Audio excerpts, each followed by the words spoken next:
소중한 고객 한 분 한 분이 활짝 웃으시는 그 순간까지 하하보험이 함께합니다.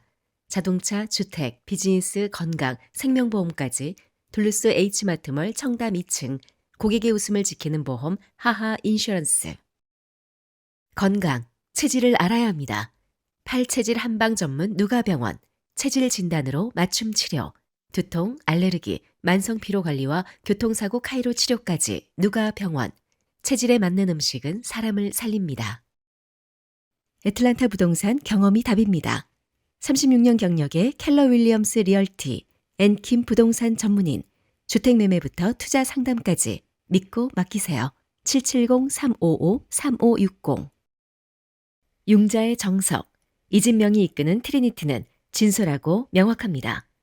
28년을 한결같이 융자는 이진명에게 맡기세요. 5월 26일 화요일 뉴스웨이브 25 소리뉴스입니다. 메모리얼데이 연휴 기간 조지아주 전역에서 교통사고 사망자가 증가한 가운데 현재까지 9명이 숨진 것으로 집계됐습니다. 조지아주 공공안전국에 따르면 현재까지 조지아 전역에서 음주운전 259건이 적발됐으며 주의 산만 운전 위반 433건, 안전벨트 미착용 504건이 단속됐습니다. 또한 현재까지 보고된 교통사고는 총 197건이며 이 가운데 108명이 부상을 입었습니다. 음주운전 관련 사고는 22건, 상업용 차량 관련 사고는 8건으로 조사됐습니다. 당국은 메모리얼데이 연휴 기경 차량이 몰리면서 주요 도로와 고속도로를 중심으로 집중 단속을 이어가고 있다고 밝혔습니다. 공공안전국은 과속과 운전 중 휴대전화 사용을 자제하고 반드시 안전벨트를 착용해야 한다며 음주 상태에서는 절대 운전하지 말아야 한다고 당부했습니다. 앞서 당국은 24일 오전 기준 사망사고를 6건으로 발표했으나 이후 추가 사고 조사가 진행되면서 현재까지 사망수가 9명으로 늘어났습니다. 한편 메모리얼데이 연휴 기간 조지아주 수상 순찰대는 보트 사고와 수상 안전사고 대응에도 나섰습니다. 조지아 천연자원부에 따르면 레이크 하트웰에서는 어린이들이 관련된 2건의 사고가 발생했습니다. 23일 오후에는 7세 여자아이가 개인 수상 오토바이에서 튕겨나가 다리 부상을 입었습니다. 당국은 18세 운전자가 조지아주 의무 보트 안전 교육을 이수하지 않았고 해당 수상기구도 등록되지 않은 상태였다고 밝혔습니다. 피해 아동은 병원으로 이송돼 치료를 받았습니다. 또한 24일 오후에는 6세 어린이가 보트에서 내리던 중 손이 보트문에 끼는 사고도 발생했습니다. 피해 아동은 애틀란타 어린이병원으로 이송돼 치료를 받고 있습니다. 또 브라이언 카운티에서는 성인 4명과 어린이 2명이 탑승한 보트가 정박 과정에서 다른 보트와 충돌하는 사고도 발생했습니다. 인명피해는 없었지만 약 $2,000 이상의 재산 피해가 발생한 것으로 조사됐습니다. 조지아주에서 올해 고등학교와 대학 졸업 시즌이 이어지는 가운데 졸업생들의 취업시장 진입이 쉽지 않은 것으로 나타났습니다.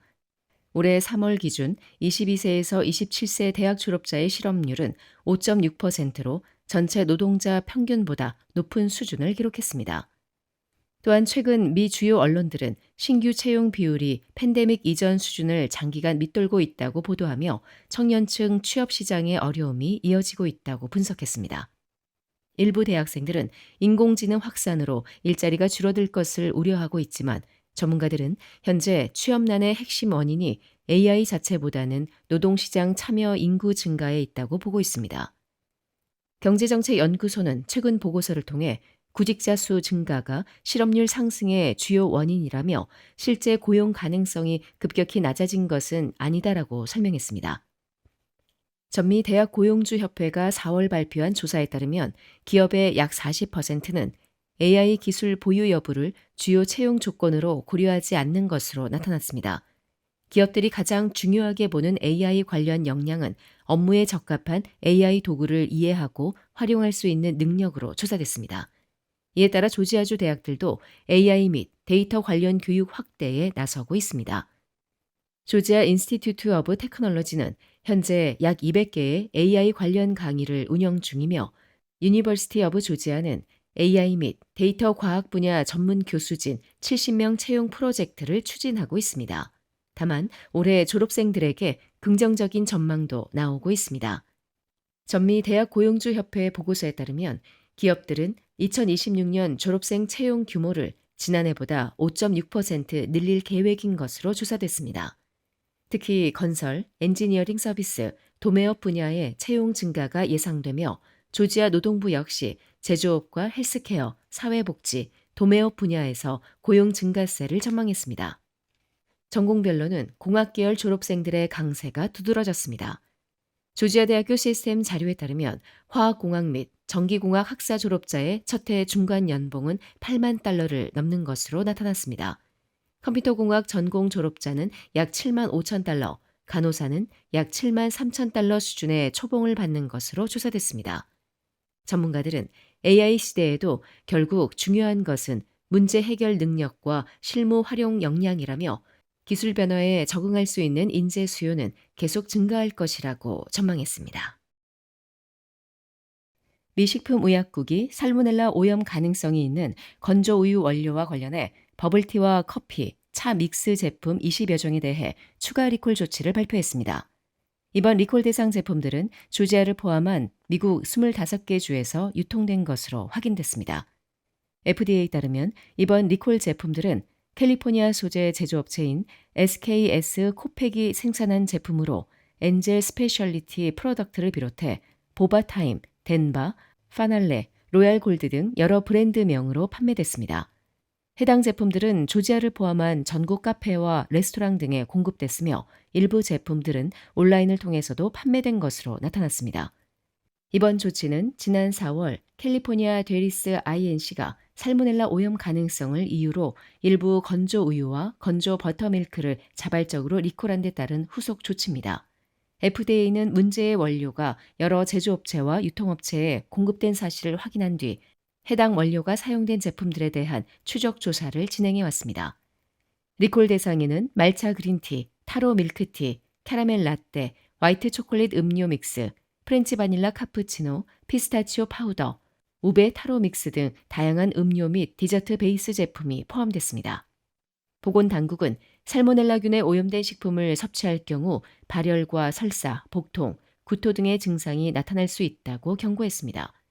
증상은 일반적으로 섭취 후 6시간에서 6일 사이 발생하며 최대 일주일까지 지속될 수 있습니다. 특히 어린이와 고령자, 면역력이 약한 사람들의 경우 중증으로 이어질 가능성이 있어 주의가 요구됩니다.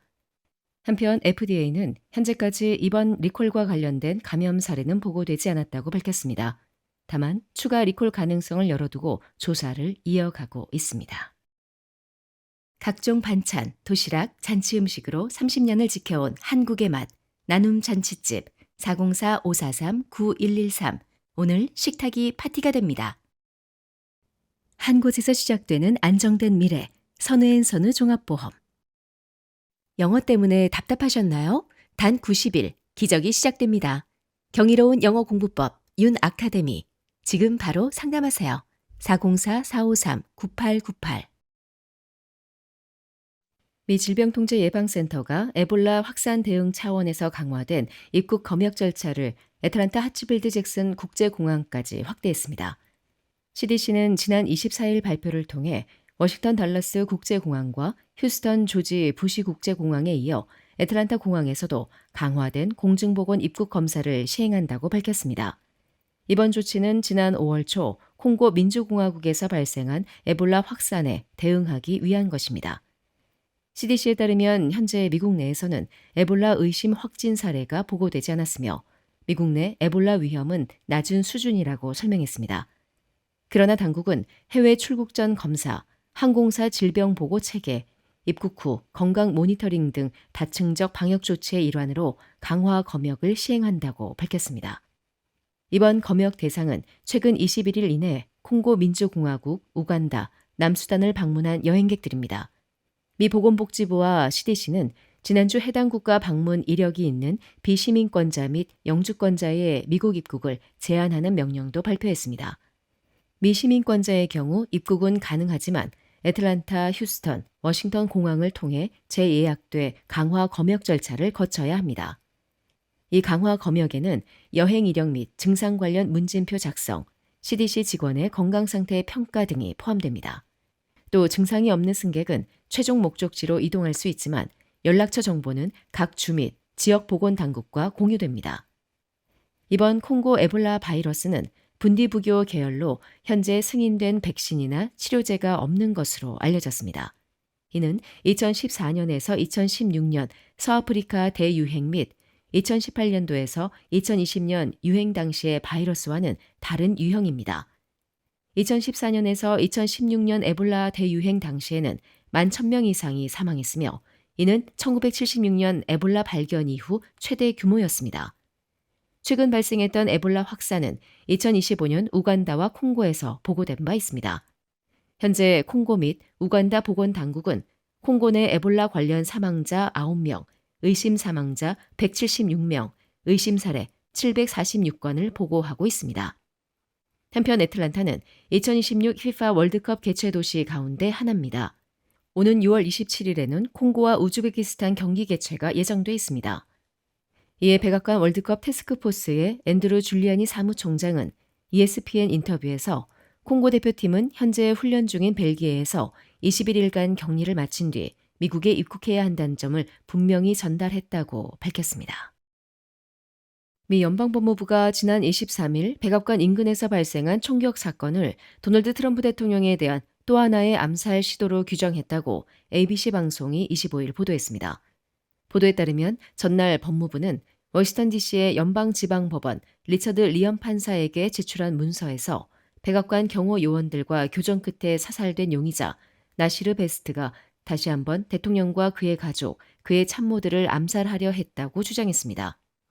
베스트가 사건 당일 비밀 경호국의 백악관 검문소에 접근해 전문적으로 가방에서 고성능 총기를 꺼내 정확히 백악관을 향해 발포했다는 것입니다. 베스트는 23일 오후 6시께 백악관 아이젠하워 업무동 바로 옆 검문소에 접근하면서 총을 발사했으며 경호 요원의 대응 사격에 맞아 병원으로 옮겨진 뒤 사망했습니다. 당시 행인 1명도 총에 맞았으며 현재 중태입니다. 법무부는 그러면서 트럼프 대통령이 추진해온 백악관 동관 연회장의 필요성을 거듭 주장했습니다. 법무부는 이 국가안보시설이 없다면 백악관의 대규모 행사들은 어쩔 수 없이 남쪽 잔디밭에 취약한 천막으로 밀려나게 되며 이는 어젯밤 즉 23일 총격에서 드러났듯이 다양한 위험에 노출된다고 말했습니다. 또 천막은 쉽게 도달할 수 있는 사정권 안에 있었을 것이며 이는 죽음과 파괴를 초래했을 것이라며 이러한 텐트들이 모두 플라스틱이나 캔버스로 만들어져 방탄 능력이 전무한 반면 현재 공사 중인 연회장 벽은 강한 방탄 능력을 갖추고 있다고 주장했습니다. 결국 법무부가 리엄 판사에게 제출한 문서는 이번 총격 사건을 계기로 백악관 연회장 건설의 필요성을 거듭 강조한 것이라고 언론은 전했습니다. 지금까지 5월 26일 화요일 소리뉴스였습니다. 행복한 하루 보내십시오. 고맙습니다.